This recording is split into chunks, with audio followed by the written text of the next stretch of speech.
Well, President Trump says other nations, in conjunction with the U.S., will now send warships to the Strait of Hormuz to keep oil flowing. This after a new video shared overnight shows U.S. forces executing a large-scale strike on Karg Island, a critical export hub for Iran's oil. Our chief international correspondent, Steve Harrigan, is live on the Armenia-Iran border with much more on this conflict. Hi, Steve. Aisha, that key oil hub for Iran, Karg Island, just 16 miles off the coast of Iran, was pounded by U.S. warships yesterday and by planes. Several hours of poundings. President Trump emphasizing that the targets hit overnight were strictly military. But the president also cautioned that if Iran doesn't play ball, those targets could expand incrementally over time. The president posting many countries, especially those who are affected by Iran's attempted closure of the Hormuz Strait, will be sending warships in conjunction with the United States of America to keep the strait open and safe. Of course, Iran depends on that island for about 90% of its oil exports. That's the money that keeps the war machine going in Iran, also keeps the government afloat as well. And finally, the United States also announcing more than 2,000 Marines will be deployed in this region. They'll be coming from the Pacific. Exactly where they will be deployed, what their mission is, not made public yet. Aisha, back to you. Okay, Steve Harrigan, live for us. Steve, thank you very much. For more, let's bring in former Defense Secretary Mark Esper. Secretary, great to have you on this program. I want to get to that breaking news right off the top here. The president announcing on Truth Social that many countries, especially those who are affected by Iran's attempted closure of the Hormuz Strait, will be sending warships in conjunction with the United States of America to keep the strait open and safe. Your reaction to that, sir? Yeah, good morning. First of all, look, I think it's a great move. I think the more we can internationalize this issue, the better. Needless to say, many countries, more so than the United States, in fact, and specifically Asia, are affected by the cutoff of oil coming out of Strait of Hormuz than the United States is.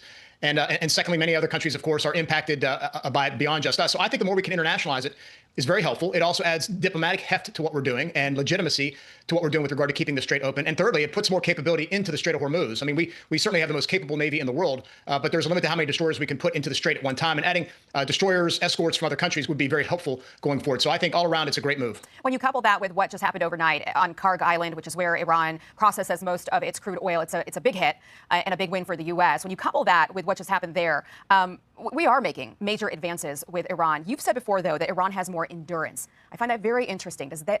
Do these things now change your calculus on that? Well, that headline, if you will, was a little bit misleading.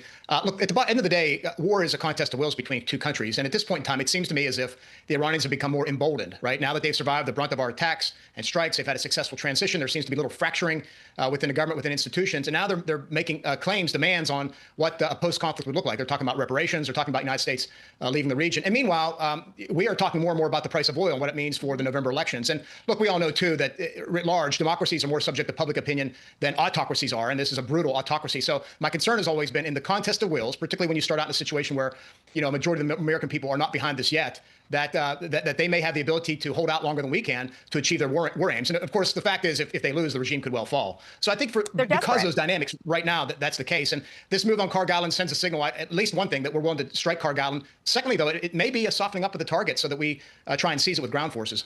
Well, that's what I was going to ask you next. There are reports that the Trump administration is weighing whether or not to send in ground troops, at least a small contingency of folks to go in and secure these nuclear sites that we haven't been able to perhaps get through just dropping bombs.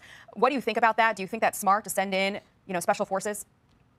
Well, it depends on the purpose that you're trying to achieve, of course, the end state. I think obviously would be less complicated and less dangerous than trying to fly into the interior of Iran and seize nuclear material or secure a site like Isfahan or Fordow. Karg Island is way up in the north of the strait, so far away removed from the actual bend in the Strait of Hormuz itself.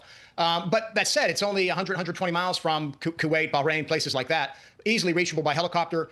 You could seize it, occupy it, and that way you could control the throttle by which the Iranian economy thrives through the distribution of oil. And that would put our grip around their neck in terms of their economy and the economy's ability to prop up their war efforts. So it could very well be a good move. It won't be without risk and danger, but it's certainly doable, and more so, of course, than putting troops into the middle of Iran. If I'm correct, I believe that you've suggested that the U.S. at some point needs to restart dialogue with Iran, that potentially that is the way to end this conflict.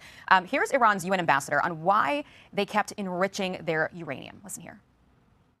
Iran's decision to increase the level of enrichment was taken solely in response to the violation of commitment by the United States and European countries. I think the question has always been with Iran, Secretary Esper, how do we trust them? How do we trust that whatever agreement we come to with them, that they will honor that they will stop enriching? No, we never trust them. That's why I supported President Trump getting out of the JCPOA in 2018, 2017. So, look, I'm in favor of regime change, but it doesn't look at this point in time that the Iranian people are ready to rise up and overturn the regime. And of course, it's very hard to do externally.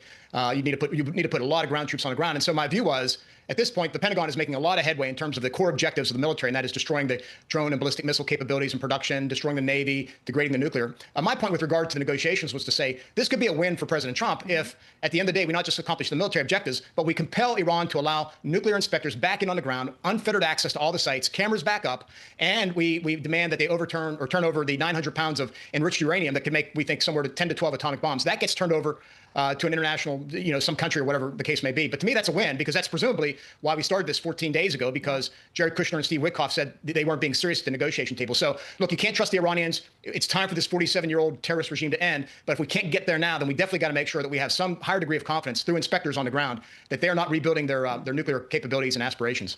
All right. Well, a lot of moving parts on this Saturday morning, a lot of breaking news. Secretary Esper, we are so grateful for you joining us and giving us your insight.